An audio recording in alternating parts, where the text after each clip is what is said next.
panelists to be here, and Faisal Saab, I think John had done a failure in getting back again. I think for the youngsters especially, I think failure should be your best friend, because if you don't fail early in your life, I think things get very difficult later on. So let's get to the questions. So Faisal Saab, the first question is for you. What are the key drivers of digital transformation? I think briefly you talked about it as well. The Pakistani banking sector, and how are AI and emerging technologies contributing to this transformation? Can you share some notable success stories or case studies of AI adoption in your banks, and how far you've come in your digital transformation journey? It's a long question, but it's a pretty decent long question, but I'll try. I think your mic's not on.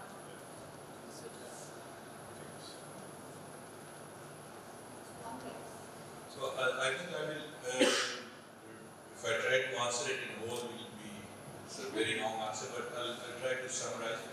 From an AI space, I think we've done decently well in the banking industry. My experience in some of the lives that I've lived in the banking, without naming the institution, we were able to actually do quite many use cases.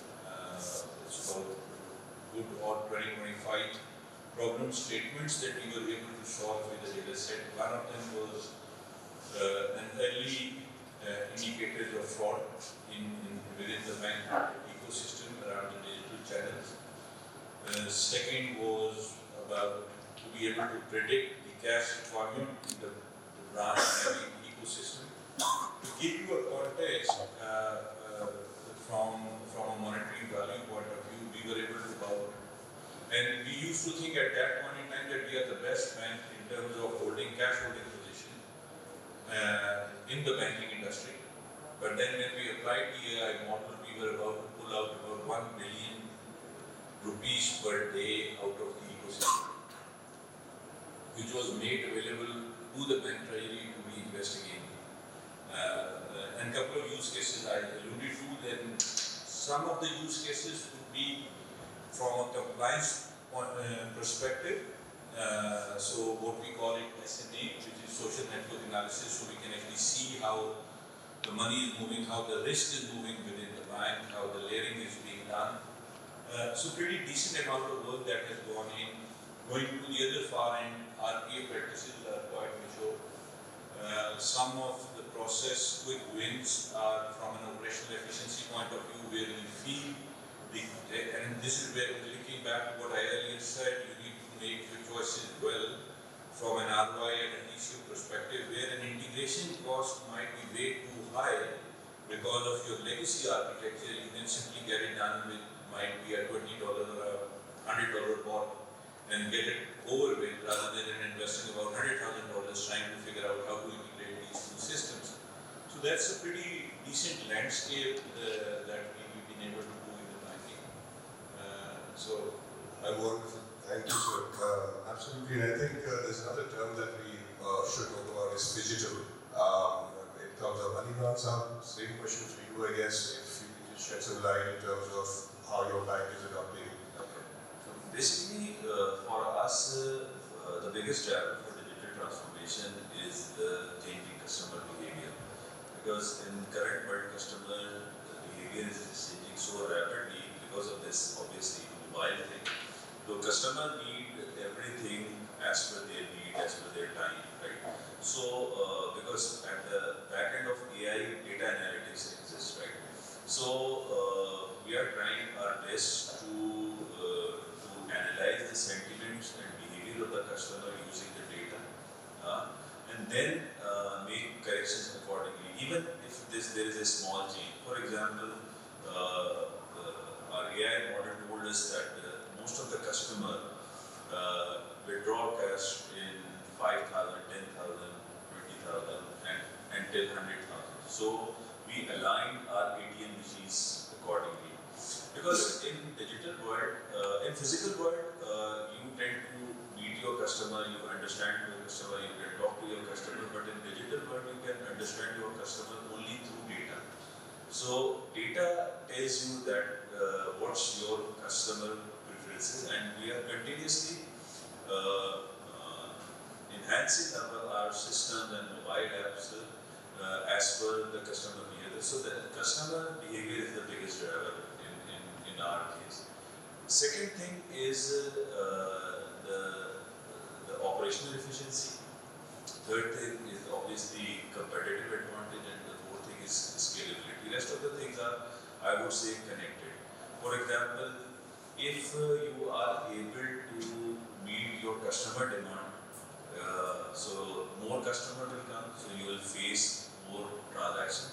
So in digital world, you can't manage your fraud thing physically. You have to put some AI to understand the transaction pattern, to identify the fraud transactions, or in fact on the anti-money laundering side, on the cyber security side.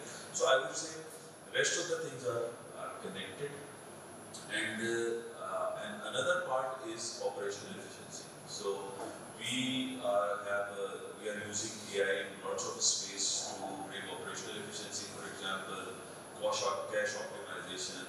Another aspect is customer churn. We're using data pattern. We are identifying that this customer will be shortly leaving us, right? So we need to put more focus on the customer to retain that customer. So there are lots of AI in action at the back end, at the front end, and the connected things. So three areas are very important. One is the anti-money laundering, fraud management, and the cyber security. Thank you so much. The beauty of machines at the end of the day is that any correlation between two data sets that a human can probably perhaps miss, the machine can obviously identify the correlation between any variables. Ehsan, over to you. In terms of AI agents is a very hot topic, and we see AI agents coming in. There are probably more than 1,000 companies globally that are working on AI agents. How do you see AI agents transforming the banking industry and helping you digitally transform your banking today? Thank you, Ehsan. Before I answer that question, I just want to, set the context के आज पिछले कुछ सालों से AI की बात क्यों हो रही है इतनी? फैसल साहब and Ali Imran has mentioned, but so let me ask you with this question: कितने लोग यहाँ पे जो day-to-day basis पे AI से interact करते हैं with show of hands?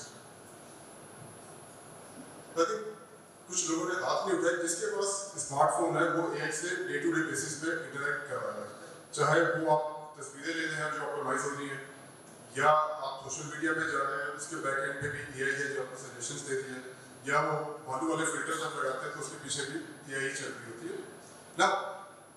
क्या चीज़ अगर 30 साल पहले ये सवाल किया जाता तो शायद कोई भी हाथ ना उठाता, और AI का कॉन्सेप्ट शायद 50 से जो है वो एग्जिस्ट करता है, बट जो इंफ्रास्ट्रक्चर चाहिए AI एल्गोरिथम या AI एजेंट्स को ट्रेन करने में और जो large amount of data processing है वो इंफ्रास्ट्रक्चर अवेलेबल नहीं था, या वो उस कॉस्ट पे अवेलेबल नहीं था कि कमर्शियली बढ़ ना। पिछले कुछ सालों से जब बड़ी एडवांसमेंट आई है और हार्डवेयर इंफ्रास्ट्रक्चर प्रोसेसिंग स्पीड्स वहाँ पे काफ़ी इफेक्टिवनेस आ गई है, तो अभी कमर्शियली अवेलेबल होना शुरू है, हमारे हैंड हेल्ड डिवाइसेस पे जो है AI की मौजूद है। तो now coming to your question, जब एजेंट्स की बात करते हैं ना, एजेंट व्हाट ही मींस के डिफरेंट कॉन्टेक्स्ट में कस्टमर को सर्व करना through AI train algorithm. Now that could be in form of maybe a chatbot, एक चैटबॉट है जो आपसे बात करता है, और it could be in form of a predictive model कि आप ऐप पे गए और वो आइडेंटिफाई कर ले कि आप क्या करना चाहते हैं। फैसल साहब ने बात की थी लाइफस्टाइल की, जब बैंकिंग इन्फ्यूज हो रही है लाइफस्टाइल के साथ तो बैंकिंग पर से पर्दा जा रहा है। जो बेचैनी की बात की थी आज की आवाम में इन्होंने, तो उसके लिए बहुत ज़रूरी है कि ये चीज़ें सीमलेस और फ्रिक्शनलेस तरीके से सामने आए। So that's why generally in financial services when it's being infused with the lifestyle, it's very important कि उसके पीछे as a banker, as a financial service provider, we need to embed those things that can eventually facilitate our customers. Okay, thank you.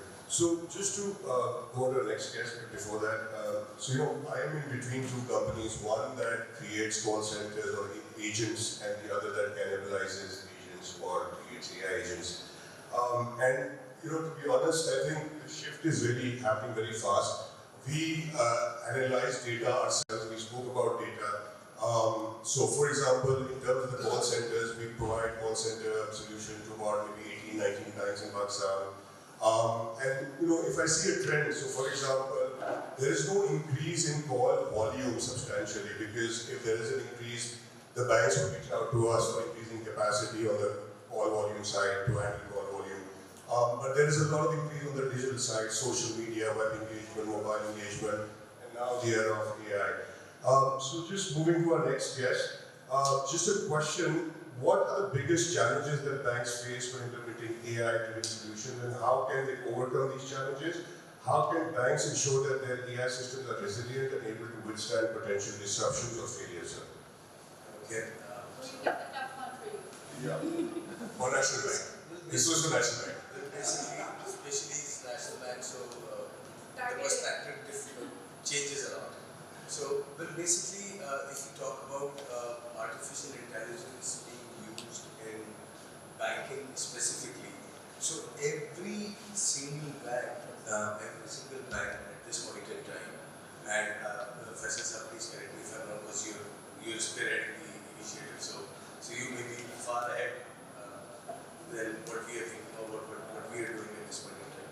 So, what the way I believe is that artificial intelligence is being used as a tool at this point in time. You may have chatbots, but they are again based on a certain scripts that is already defined. So, at the end of the day, it's the data that is driving anything and everything what AI can do for you.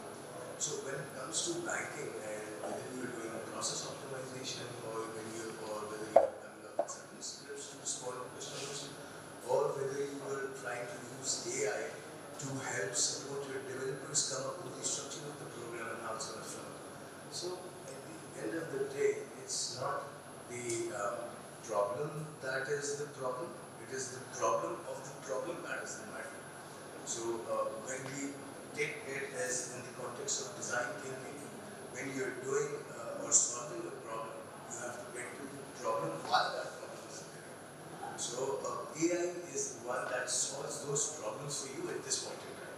So it's not automated at this point in time. There would be a lifestyle day where probably my kid would go and pay, as many and the bills should go and pay on its own. So he's just going to talk to his phone and it's going to happen. But that curve has to come still. So what banks are doing at the moment is using it as a tool.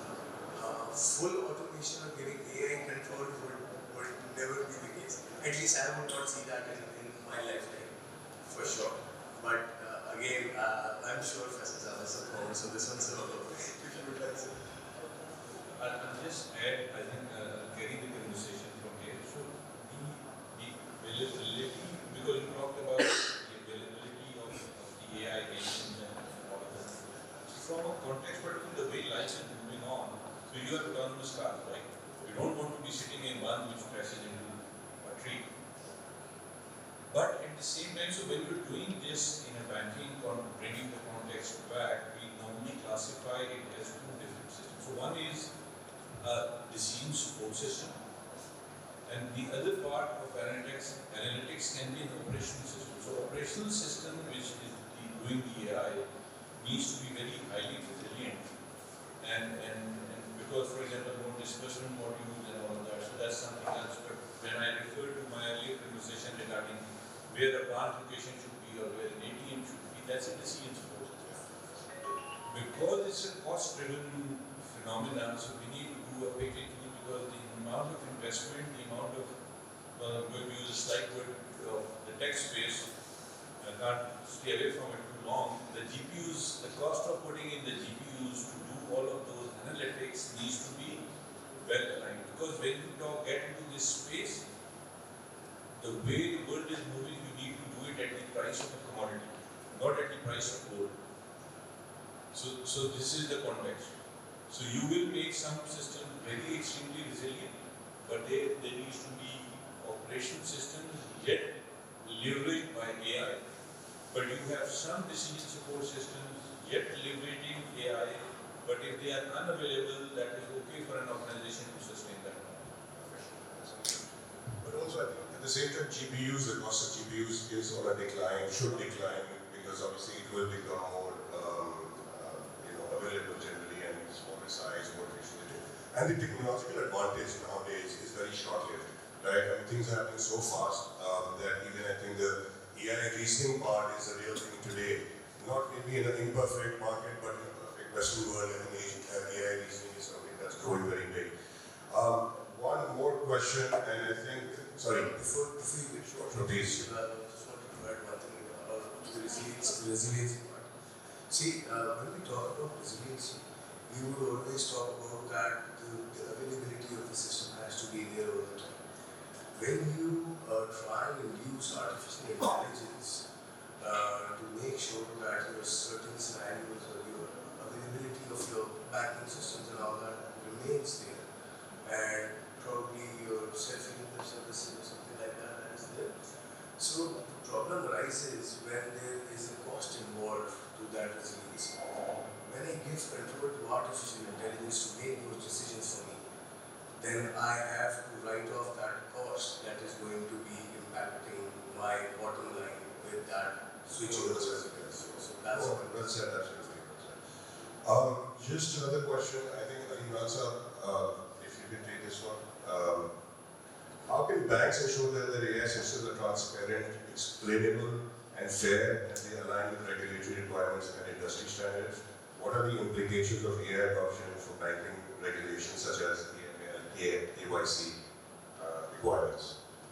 I think, in my opinion, if some AI is not explainable, it's kind of a no-go area in banking sector. Because whatever we do, we are very clear that what we need out of this, any AI. For example, if we are doing KYC, onboarding a customer and digitally doing the KYC, so there are 2-3 steps which are important. For example, the app is taking the picture.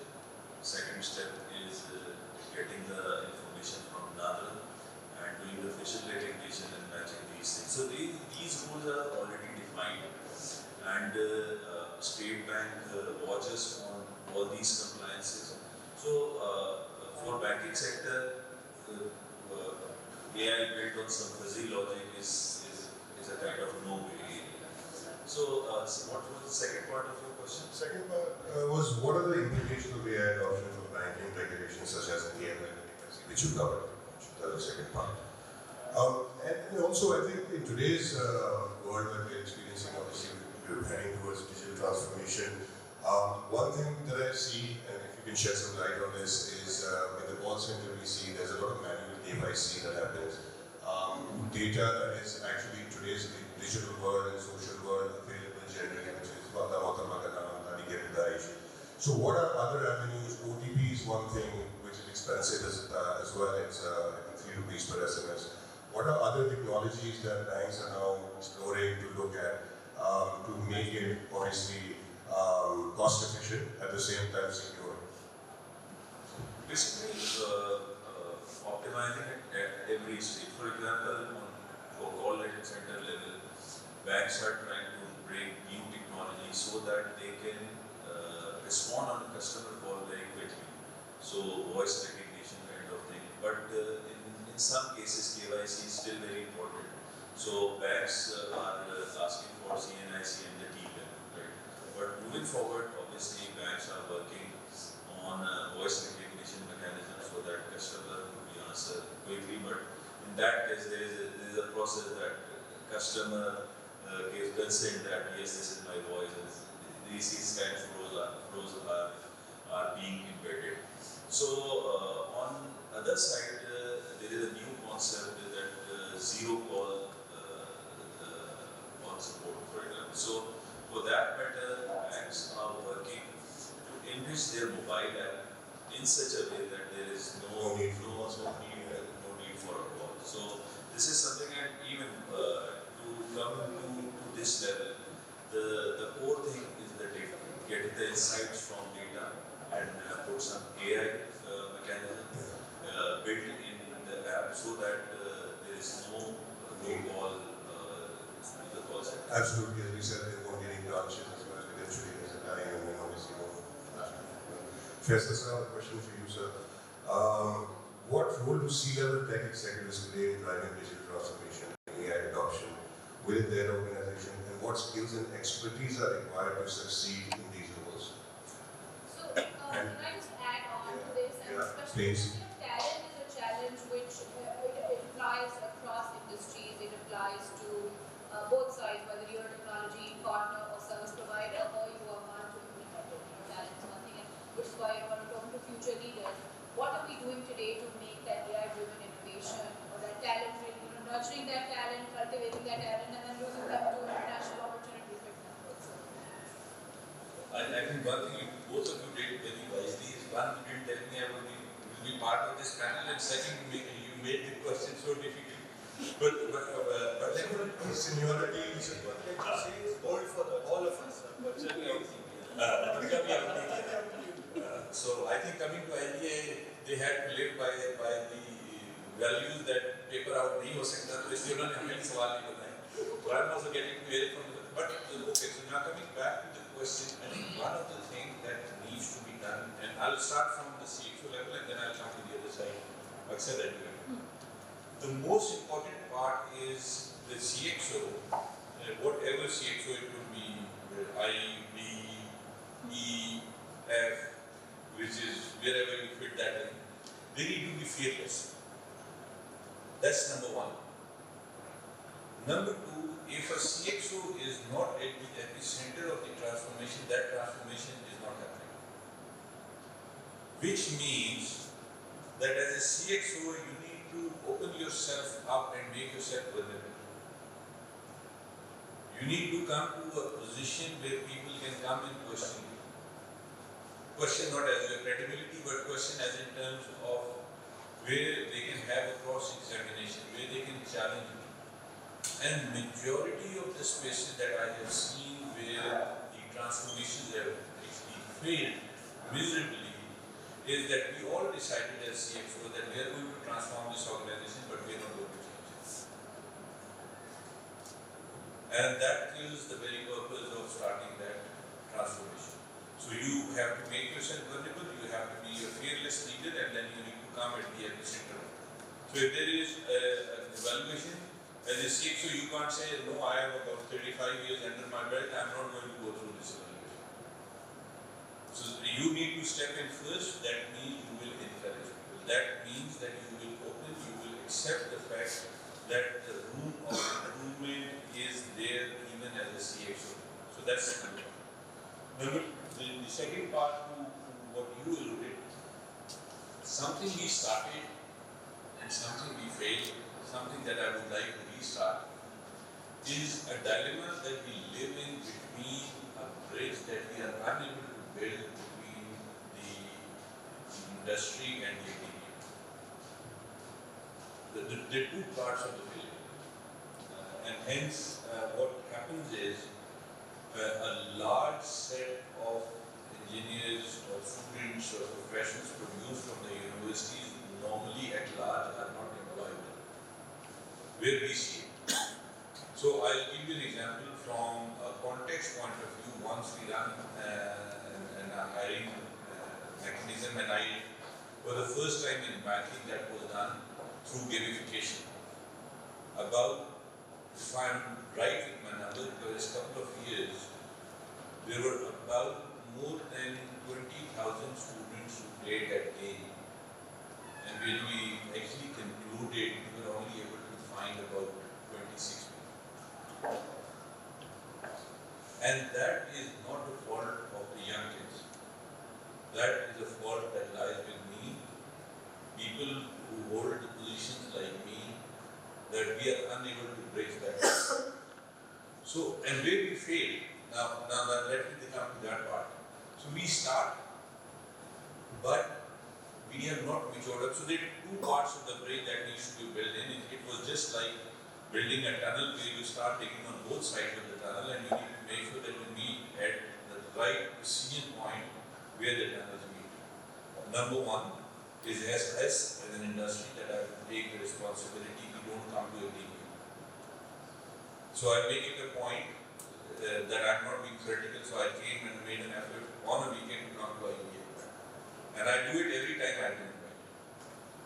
Number two, what we are unable to do is that we have not been able to take the academia, and with all due respect, and I have had this conversation behind the closed doors, I'm not taking the glory away of being the learned professors and that faculty members, that as industry we have not been able to create that space for them to spend some time with us. So that this, unless we create that space, and we all need to realize a commercial organization can never do research. We are not bound to do that. This is not our bread and butter, whether we like it or we don't like it. For that, we need to reach out to academia. The moment we start building that bridges, this deficiency of skill availability in the market would start to fade away. And this is where I would actually leave it. I would not blame it to kids. I would blame it to us. I do apologize if I touched on the academic side of it as well, but largely it is from the industry side that we need to take the initiative and we need to build that bridge. That's a great sign of a leader who accepts that it's our responsibility. And I think change is something that we generally, the change has to happen within the organization, within the leadership, otherwise it's not going to happen. And obviously change needs to be incentivized one way or the other, and that's how the adoption will increase. Was there a question? Sorry, I had a question. Yes, sir. When we are teaching the machine learning, and we tell to the student that confusion matrix that you mentioned in your speech, that the true positive, false positive, true negative, false negative, that matrix could be used to detect the fault, fraud. Every bank has a fraud and fraudulent department. They used to have, still they have. And those algorithms could be used to find out how much is the confidence level of the customer, that confusion matrix could be used like that. So, I mean, definitely for the fraud, you need to find out what is the confidence level of the customer. Then you can decide what would be the credit rating of that customer. So, I mean, that's how we teach in academia. And those algorithms need to be implemented in your software to find out the credit rating. So, this is what, when the student asks us how it could be applied, then we will ask to the vendor. So two parts of it, I'm more than happy to come and speak to the students on that opinion, so I will do that. Number two is, and I would personally have done it, I was sharing with Dr. when I reached out earlier in his earlier life also, and I'll do it again in IBA, that we would be more than happy to build that bridge of giving you the live set of problems, to give out to your students and solve it for us. सिर्फ उसके अंदर एक sensitivity होती है, because we are a bank practically, we need to take the IP out and the PII information out, because no person sitting in this space would like to know that my information in a bank has become public. But to answer your question, when we started our fraud model, and this is a couple of years back, the first model was about with a 50% accuracy, and within 6 months, when we added more attributes, the ML model was doing at about 89%, which is a reasonable space to be in. So yes, it needs to be, you need to learn, make the model learn to get better at the field of it. So you got a question? So, अभी data की बात कर रहे थे, तो आप लोगों ने कंपेरिजन किया है कि generation Z versus X and Y जो लोग हैं कि वो कैश कितना यूज कर रहे हैं. जैसे एटीएम मशीन की बहुत बात कर रहे हैं, तो ATM machines I think the next decade going to be obsolete. तो कैश की इकोनॉमी में चले जाएगी, डिजिटल इकोनॉमी में चले जाएगी. तो ये सर्वे किया है जो Z जनरेशन है जो पीछे बैठे हुए हैं वर्सेस प्लस कितना कैश यूज कर रहे हैं. हम कैश यूज करते हैं, उनके क्या है इजी पैसा हमारे यूज हो रहा है. How much do they? बड़ा अच्छा आपका ये सवाल है. So that अंडरस्टैंड कि जो ये नई जनरेशन है इनके क्या ट्रेड्स हैं, क्या बिहेवियर है, क्या किस तरीके से ये सोचते हैं। बिकॉज अगर इनके लिए कोई प्रोडक्ट आगे आने वाले वक्तों के लिए बनाने जाते हैं तो भी इनकी तरह सोचना पड़ेगा या समझना पड़ेगा, जो है बड़ा मुश्किल काम कोशिश के बाद। सो इंटरेस्टिंगली जो हमारी इसमें फाइंडिंग्स थी वो ये थी, एक तो दे वांट इंस्टेंट ग्रेटिफिकेशन कि जो चीज़ें इन्हें फौरन चाहिए। दूसरा एक हमारी फाइंडिंग थी, पहले भी बात हो रही थी कि ब्रांड लॉयल्टी नहीं है, तो उन्हें एक ऑब्जेक्टिव अचीव करना है, वो जहाँ अचीव होगा दे विल गो देयर। अगर वहाँ पर फ्रिक्शन आएगी तो they will switch to other. तो इन टर्म्स ऑफ कैश इनकी कोई कैश की प्रेफरेंस नहीं है, दे ट्राई कि ये मैक्सिमम जो है cashless transaction to the extent इन्हें कार्ड बेस्ड ट्रांजैक्शन भी पसंद नहीं है। आइडली व्हाट दे वांट कि इनका बस एक फोन हो जिसमें इनकी पूरी जिंदगी हो, उसी में इनका सोशल मीडिया हो। एप्पल पे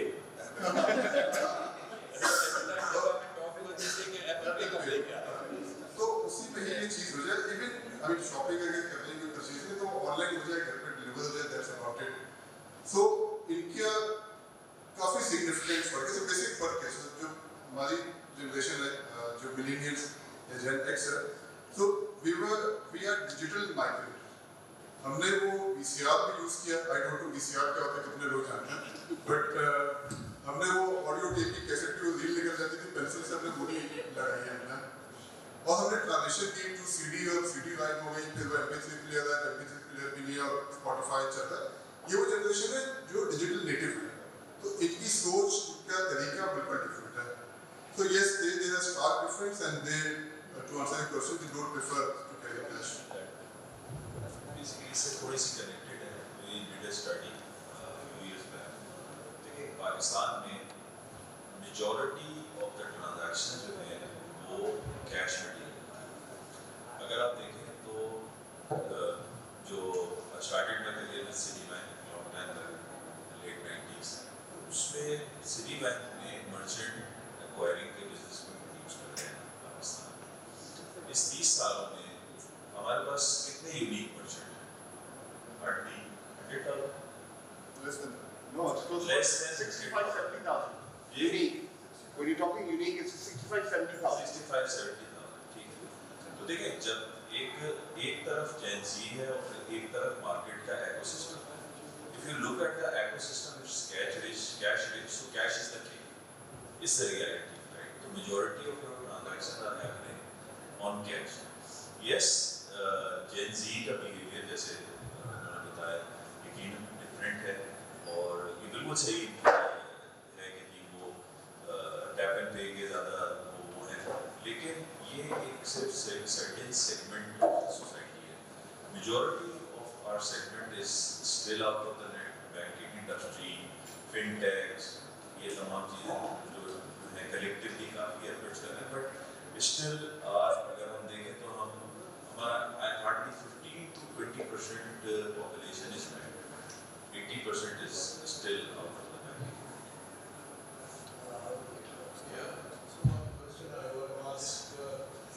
Sir, before you, I just wanted to add, not going to name any names, but when it comes to a person who's a buffet and his transaction frequencies as compared to the Gen Z is very different. You would always go for a bigger cash transaction or a transaction and then you will have that. But Gen Z on the other hand, they have a smaller ticket size, but the frequency is higher. So I'm saying that from different data points that we had in the NP. So that could be different for other banks and all. So, but from our perspective, it was like that. So Gen Z uses a smaller ticket size, so many transactions in a day. Whereas the older generation, big transaction, big ticket size, one transaction and that's it. Then he goes out for the entire month.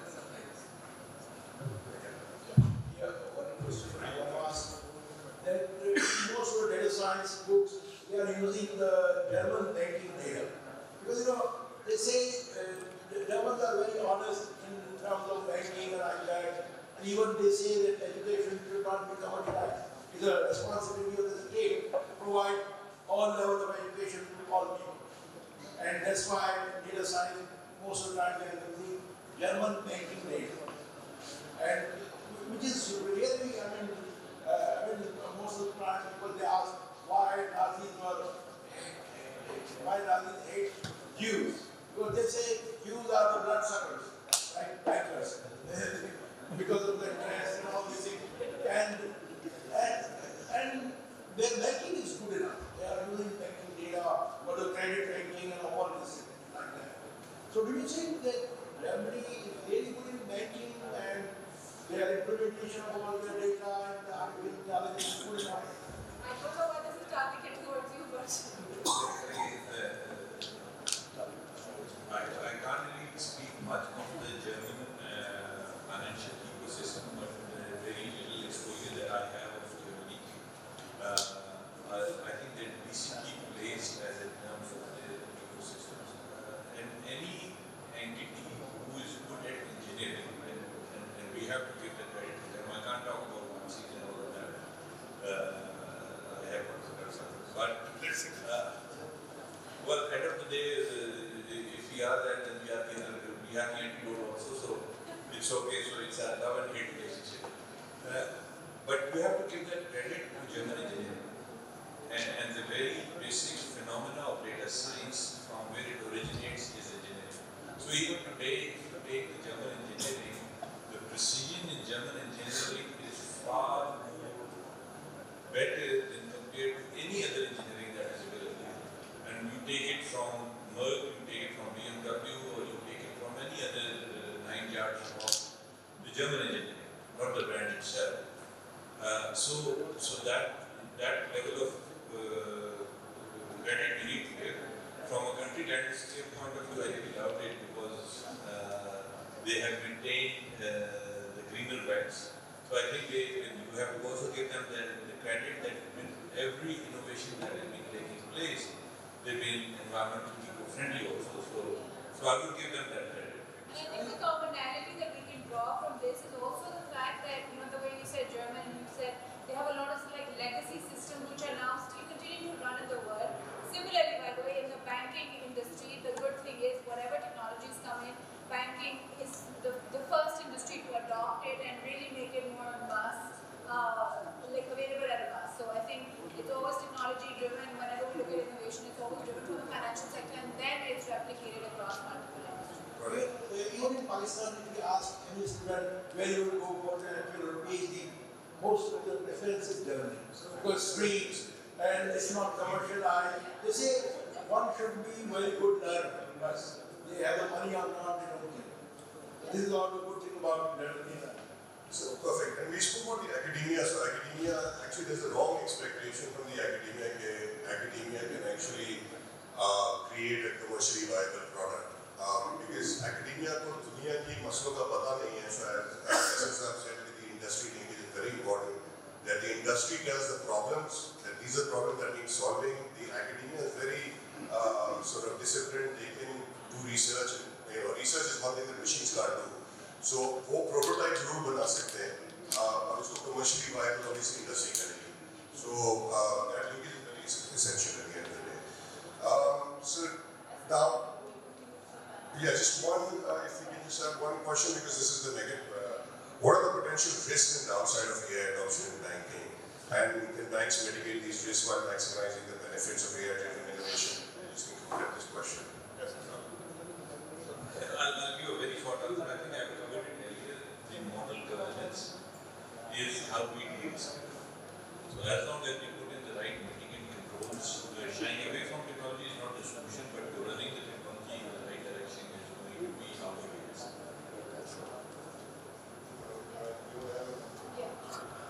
Yes, sir. The downside है ना वो एक है कि for example we have placed 25 AIs in a business process. पहले सब लोग manual काम करते थे तो वो 25 business sets सबको पता थे. Once it's built into embedded into a process, उसके बाद किसी को याद नहीं रहता. For example अब accounting system है तो किसी को T-ledger बनाना, trial balance बनाना क्योंकि वो ऑटो बन जाता है. चैलेंज जब आता है कि किसी टाइम पे ऐसा होता है कि आप ना वापस केसेस में बैक टू द बेसिक और कुछ मैनुअल चीज़ों पे जाना है. तो at that point in time nobody knows what system was doing. Similar to the time that phone number में याद होते थे.